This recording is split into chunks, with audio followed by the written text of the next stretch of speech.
Hey, what is going on, everyone? It's me, Mr. Mario. Welcome back to another episode of ModChat. In case you do not know, this is a podcast I try and do at least monthly in two different forms. First of all, I do a video form here on the Mr. Mario 2011 YouTube channel, where there is, of course, a more visual video component that you can check out alongside all this. Or if you want it like an actual podcast where it is audio only, thankfully you can find ModChat on most major podcasting platforms. Simply look up ModChat, all one word, and you should hopefully be able to find it on your platform of choice. We're not on everything, but we're on most things.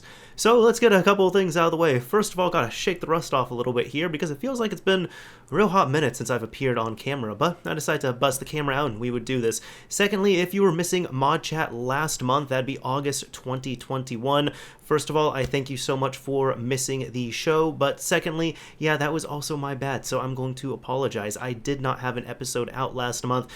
Just life things got in the way. I think we're all good. However, at the same time, it was a really light month last month, to the point where I was kind of like, if we miss an episode this month, I think it's going to be okay. But don't worry, we're here in September 2021. Hopefully you are safe and sound, and you can enjoy this episode here. We have a wealth of things to talk about, but first of all, let's knock out some things back to back, which is going to be 4 game ports that we're going to be talking about. So first of all, the PlayStation Vita has gotten, oh my goodness, so much love.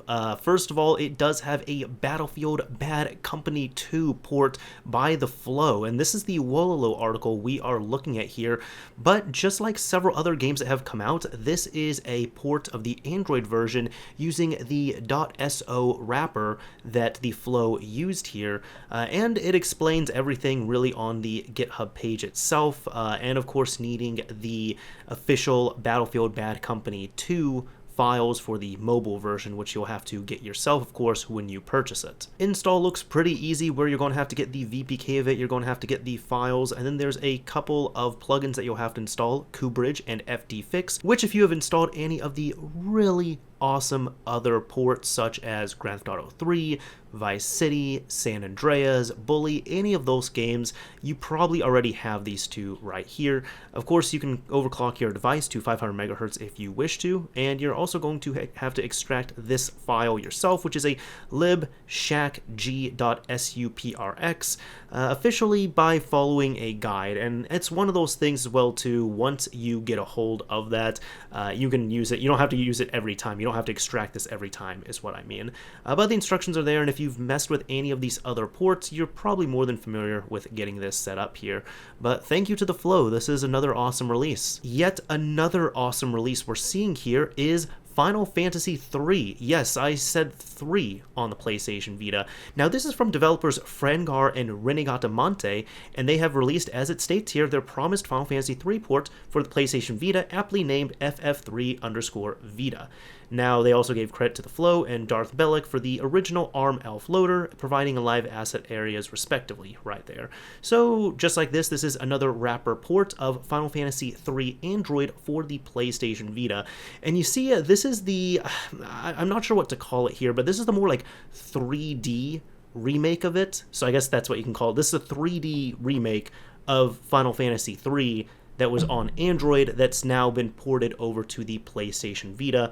And again, the instructions here, I mean, you can see are nearly identical to what we just looked at before. If that wasn't enough, we also got Final Fantasy IV on the PlayStation Vita. Exact same thing from Frangar and Renegatamante. It is another port, like wrapper port, using the same style of everything on here, and the setup instructions are going to be the exact same. And just like Final Fantasy III, this is the Final Fantasy IV Android version that has been ported over to Vita, and it is the 3D type remake version of Final Fantasy IV.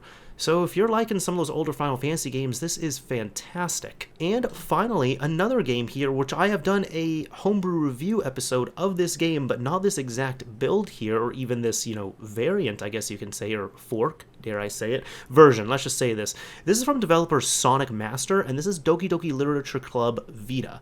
and it states right here, Vita specific patches and application for Doki Doki Literature Club Steam version using re3 PlayStation Vita. Now, it does seem to require repatch reloaded or FD fix, and it states here that you can download and install the VPK. You're going to have to build it kind of yourself, like bring in the required Doki Doki Literature Club files from the Steam version of the game, which you can download, and it's completely free.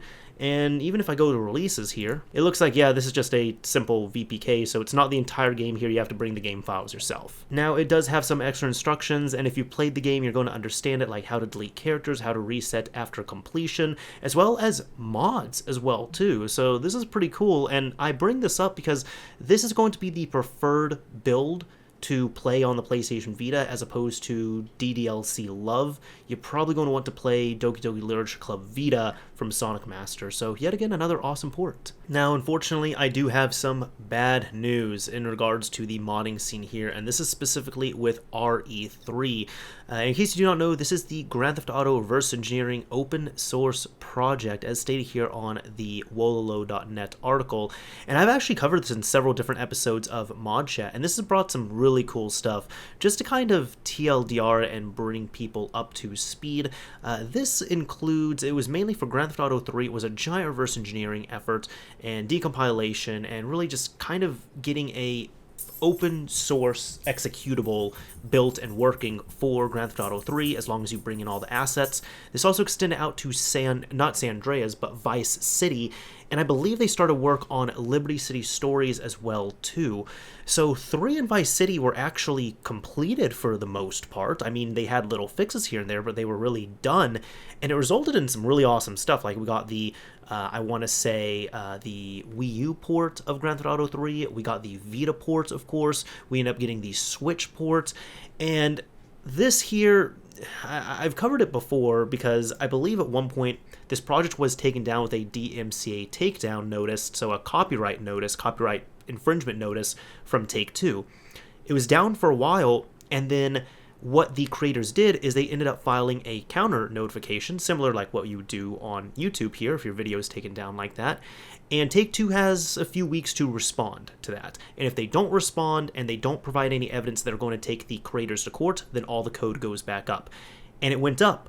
So now, months later, Take-Two, they ended up going after the individual developers, and they are suing them here, even though, I'll get into it later, but even though the time, if anything, I'm a little bit annoyed with it, as you can hear, but the time, if anything, would have been when this was filed, when that counterclaim was filed. So just going in right here, it's stating that GTA fans are reporting that Take-Two, the company that owns Rockstar and the GTA franchise, have just filed a lawsuit against developers behind RE3. RE3 and VC is the Grand Theft Auto reverse engineering project that, among many things, recently made it possible to play Grand Theft Auto 3 on the PlayStation Vita and Switch, of course. Now, it's alleging here that the people behind the Grand Theft Auto 3 reverse engineering project, RE3 and some of its forks, have caused and continues to cause irreparable harm to Take-Two.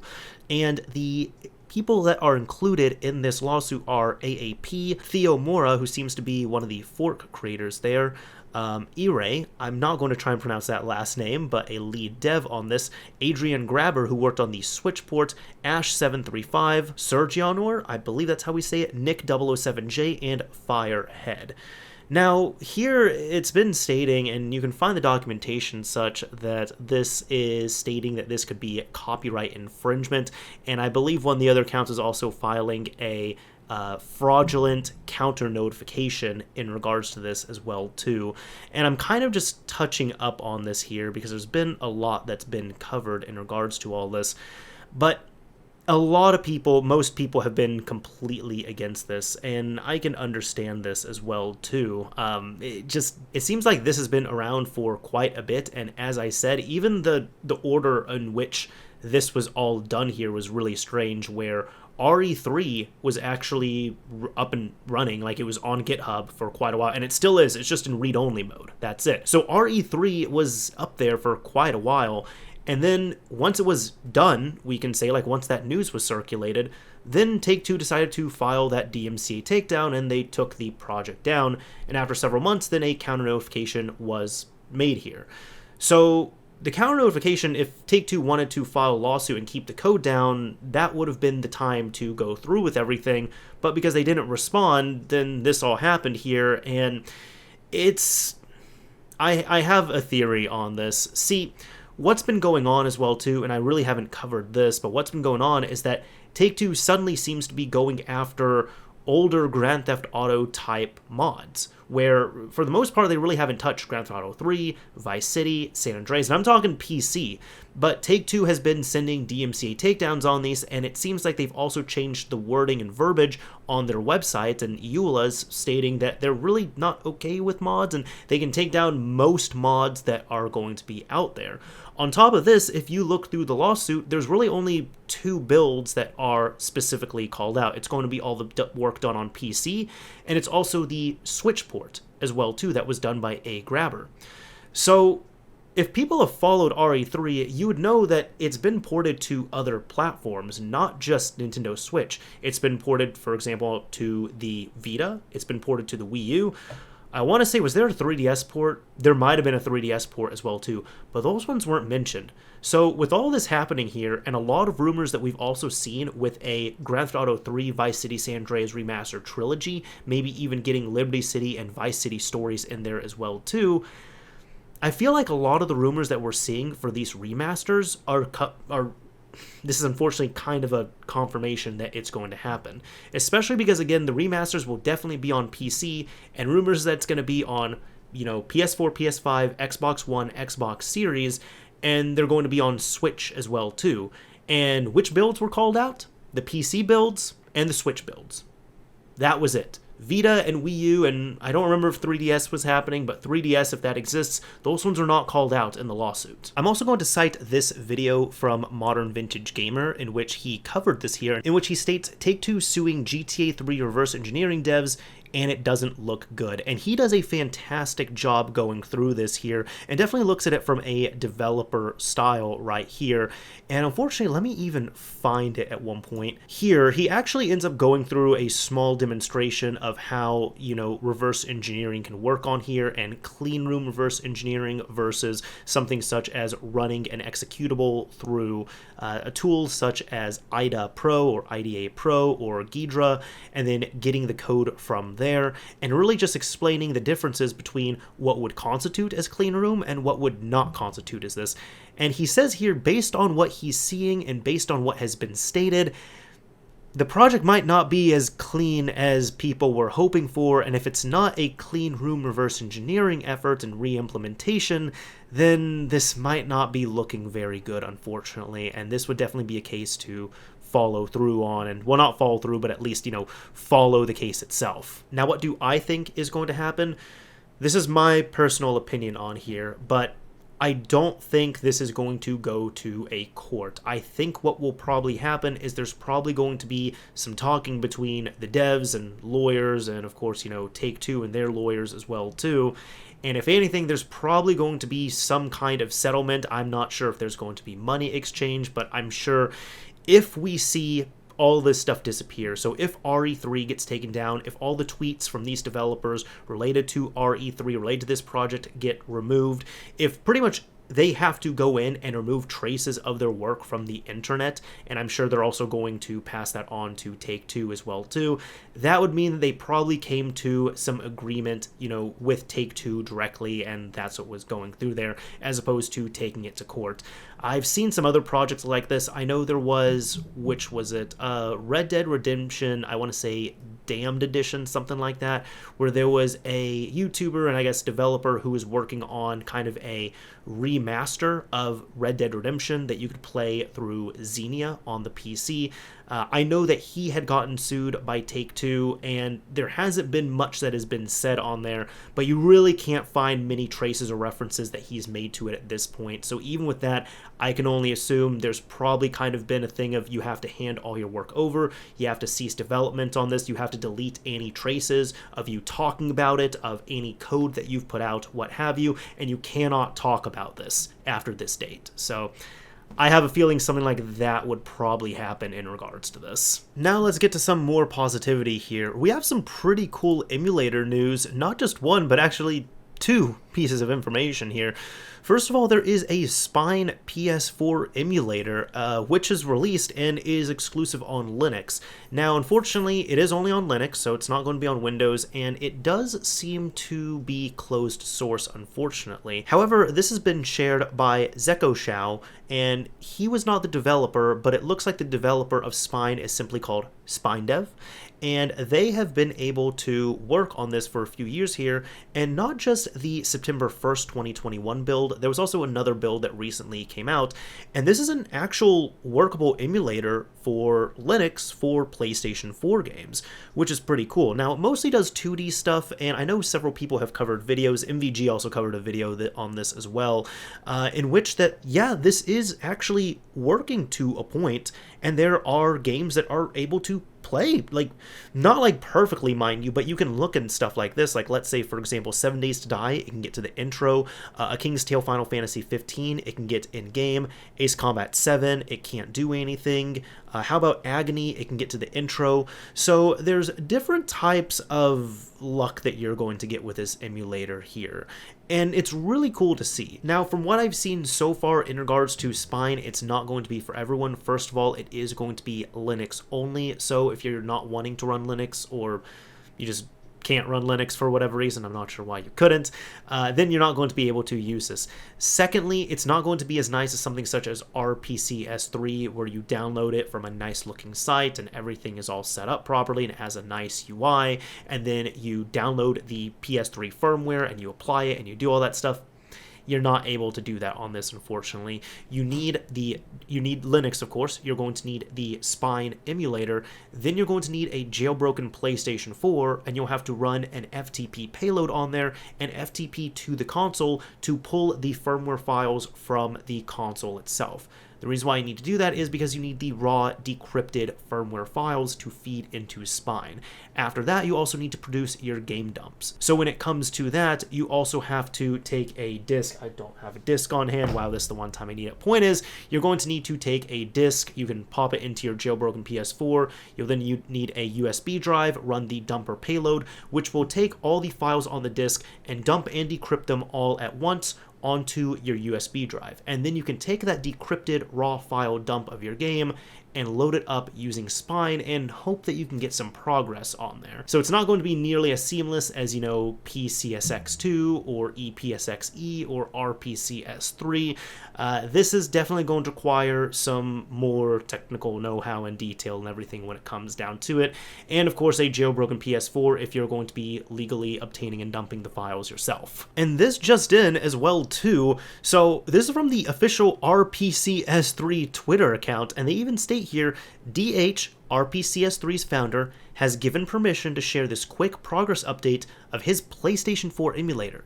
The RPCS4 emulator is being worked on by DH, who worked on RPCS3 from 2011 to 2016.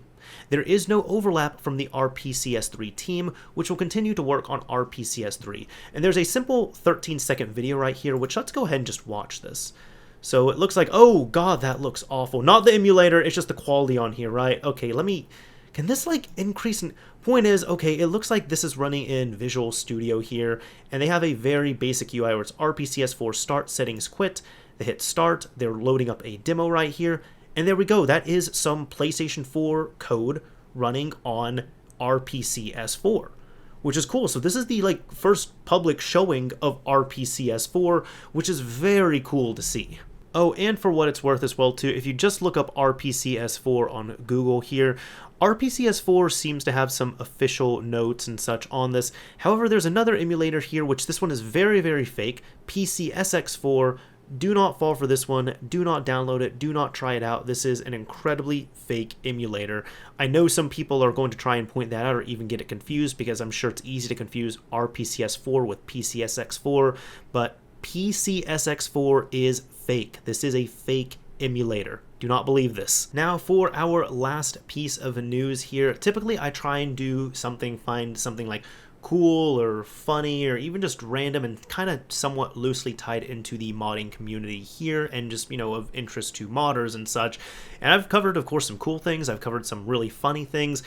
This one's going to be a little more disappointing though, and I did kind of want to throw this in because even though it's not directly related to modding, I'm sure a lot of people will kind of look into modding in regards to this and relate it to that just for, preservation's sake and trying to get things rebooted and all that here in a way. And this really just comes from a tweet here from LittleBigPlanet, which let's take a look at it. This states here, and this was announced on September 13th, 2021, an update on the LittleBigPlanet server and online services. Hello. Firstly, we would like to apologize for the extended downtime of the LittleBigPlanet server and want to thank you all for your patience whilst we work on this issue. The good news is that we just launched Game Update 1.27 and brought the LittleBigPlanet server and all 10 million plus community levels back online for PlayStation 4 users. Unfortunately, we need to permanently shut down our online services for LittleBigPlanet, LittleBigPlanet 2, LittleBigPlanet 3 PS3, and LittleBigPlanet PS Vita. We have no doubt that this news will come as a big disappointment to a lot of you. Ultimately, this is the best way to protect the LittleBigPlanet community and to ensure that our online environment remains safe. Thank you for being a wonderful community and for your continued love and support of all things Sackboy. So this was incredibly disappointing because this just came out of nowhere. And a lot of people, I'm sure, just looked at this. They're just like, wait. All that user-generated content is just gone? That's it? That's it. Because now you have 4 LittleBigPlanet games that you cannot get online for anymore. This is super disappointing to see, and I hope there's some kind of efforts, some good efforts that are made to see if there's any way that these games can get back online in an unofficial capacity, or even if any of these, custom-made community content can be saved and such. But one thing that sticks out to me is the line where they were saying, this is the best way to protect the LittleBigPlanet community and to help ensure that our online environment remains safe. And if you notice, this is only for the PlayStation 3 and PlayStation Vita builds of the game. So I'm thinking this is probably a way that they were just kind of kicking those games offline that are on heavily modded systems. Because the PlayStation 3, easy to mod. The PlayStation Vita, easy to mod. Easy to take those systems modded online as well too, and from what I see, pretty easy to bypass bans and keep yourself relatively safe on there on all that front. So I'm even thinking maybe there was just a lot of nefarious modded content, and really just even modded content in general that they didn't like, and as opposed to policing it, reporting it, taking stuff down, they just said, nope. We're just going to take it all away, which I don't think is a good approach on there. The reason why I said is because I can understand why they would want to take these services down, but there should have really been some kind of advance notification on here, like, hey, in 3 months or 6 months, we're going to be taking these down. But no, when this went live at 9 a.m., September 13th, 2021, according to this here, that's it. All the PS3 stuff and the Vita stuff, gone. Just like that. Super disappointing. So that's why I'm thinking, especially with those last 1 or 2 lines, probably has to do a little bit with modding. But anyways, that is about it for this episode of ModChat. I hope you all enjoyed it. And if you made it to the end here, usually I like to pick a keyword or key phrase of some kind. And if you use this keyword or key phrase, I'll know that you made it to the very end of this episode. And for this, since we were talking about this here, let's go with little. Just the word little. Do you think, LittleBigPlanet is a good game? Have you ever played LittleBigPlanet? What is going on with Stuart Little? I don't know. I didn't know what word I was going to pick for this, so I'm kind of just like scrambling for things right now. But if you use the word little in your sentence or comment on the YouTube upload, I will know that you've made it to the end of this episode. Anyways, thank you all very much for watching and listening to this episode of ModChat, everyone. Until next month.